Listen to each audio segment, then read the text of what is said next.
Kakak aja nggak ada demon suruh-suruh aku. Aku nggak suka sama cowok yang kayak gitu. Beneran deh, aku jujur ya. Dari lubuk hati aku paling dalam. Aku tuh nggak suka tahu diatur-atur sama orang-orang yang kayak gitu. Tapi kalau misalnya dia tuh kayak gini, ini bukan ngatur jatuhnya. Misalnya dia bawa demon gitu, dia pecahin star. Kiss, aku pengen lihat kamu. Diam dulu bentar ya. Aku pengen memandang kecantikanmu gitu. Kan kita kayak diperlakukan sebagai seorang cantik bidadari kan. Kayak diperlakukan dengan sangat baik. Aku mau. Kalau kakak kayak gitu kan aku nggak suka, seolah-olah kakak marahin aku. Terus kakak bilang, Kiss diam dulu kamu ya. Kayak gitu. Kayak kakak tuh kasar tahu, nggak boleh. Jadi cowok tuh nggak boleh gitu. Cewek tuh hatinya lembut tahu, sangat lembut sekali. Hati perempuan tuh aslinya halus. Jangan kakak lihat cuman gara-gara aku suka ngegas, aku bawel, aku banyak bicara, aku terlihat kuat karena aku sendirian. Kakak nggak tahu kalau aku sudah punya pasangan, aku akan sangat jauh berbeda. Kalau ada cowoknya mah, aku juga sama kayak perempuan pada umumnya, yang pengen bermanja-manja, yang sangat lembut gitu. Iya, kakak nggak boleh kasar-kasar sama cewek. Aku nggak suka ya. Nanti kakak ke depan harus lebih hati-hati kalau bicara pelan-pelan gitu.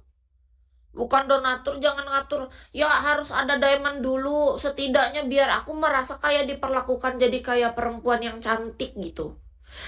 Kayak ngerasa disayang. Ngerti nggak sih? Masa dia langsung datang-datang? Coba kamu diam gitu. Sudah bayangin nih. Sudah dia tuh nggak pernah kontribusi, dia tuh bukan spender. Datang-datang suruh-suruh. Coba logika aja, secara logika. Kayak gitu kan artinya nggak bisa memperlakukan orang dengan baik. Kan Kis di sini host. Aku kan host, Kak.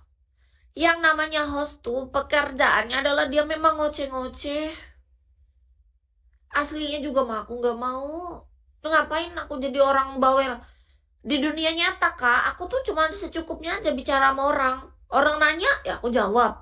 Orang gak nanya, biar 1 jam aku di sebelah gak nanya-nanya, diam aja aku diam. Tapi kalau ini kan pekerjaan nih, ibaratnya Kis kan di Bigo sudah dari 2016 tuh.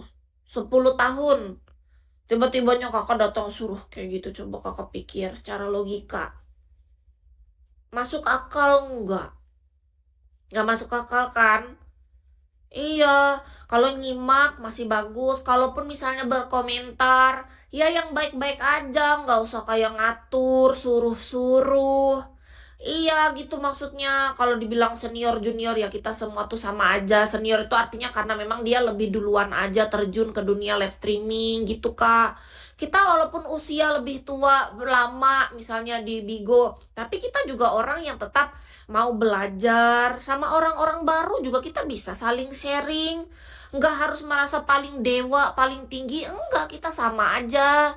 Sama-sama host gitu. Ketika Kis bilang lama, artinya memang karena memang itu kisah nyata aja. Kis memang dari 2016. Sudah 10 tahun di Bigo gitu.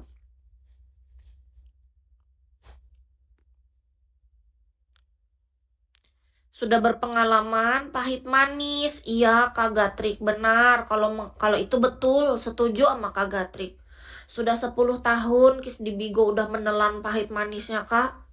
Semua muanya pokoknya kalau dilihat banyak orang lihat cuma enaknya ya nggak apa-apa.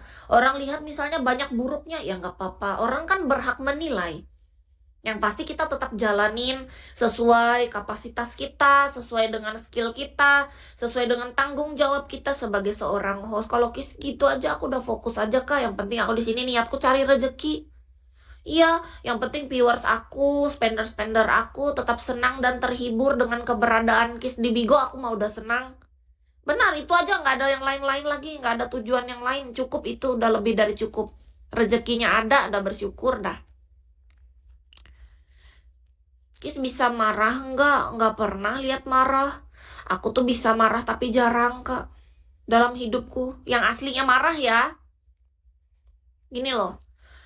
Kalau masalah marah, Kak, orang-orang terdekatku pun tahu kalau Kis tuh termasuk orang yang paling tersabar sedunia. Ibuku yang ngomong. Ibu kita adalah orang yang pasti paling mengenal anaknya dong. Ya kan? Ibuku tuh sampai ngomong, kamu tuh anak yang paling sabar, nak. Mamah nih sudah sabar. Kamu tuh lebih sabar dari mamah lagi, nak. Bersyukur mamah punya anak kayak kamu tuh, nak. Ya walaupun memang kalau dibilang nakal, ada nakal-nakalnya. Tapi masalah sabar, kamu sabar sekali, nak. Jarang kamu marah. Jadi ke mamah sudah tahu, kalau sampai kamu marah, artinya tuh orang sudah kelewatan, nak. Gitu ibuku bicara. Karena memang gitu, Kak. Kis tuh tipe orang yang gak mau buang waktu dan tenaga untuk hal yang sia-sia. Marah tuh sia-sia bagi Kis, Kak. Kalau sampai kuda marah, iya kita kan manusia, berhak aja kita marah tapi secukupnya gitu. Dan lihat sikon juga. Kalau kelihatannya, ini masalah kecil, udahlah gak usah lah. Kalau sampai ku marah berarti udah keterlaluan tuh, Kak. Beneran deh. Sangat-sangat keterlaluan dan melewati batas banget itu orang. Kalau sampai Kis tuh marah beneran, yang marah-marah beneran ya, beda dengan yang marah main-main, marah cuman gara-gara negur-negur biasa yang kayak kalian lihat di Bigo tuh. Kalau kalian ngeliat Kis di Bigo, Kak, aku marah tuh, itu bukan marah, itu aku cuma sedang lagi tegas. Beda, tahu nggak? Marah Kis yang sebenarnya tuh, yang bener ya, aku tuh udah nggak bakal negur. Marahnya sebenarnya nih ya, yang orang tahu karakter Kis, nggak akan aku banyak bicara, nggak akan aku negur lagi karena sudah berada di titik, udah nggak bisa nih dibilangin gitu. Ya udah, pertama-tama kan pasti orang-orang marah pertama kali dia masih negur dengan baik.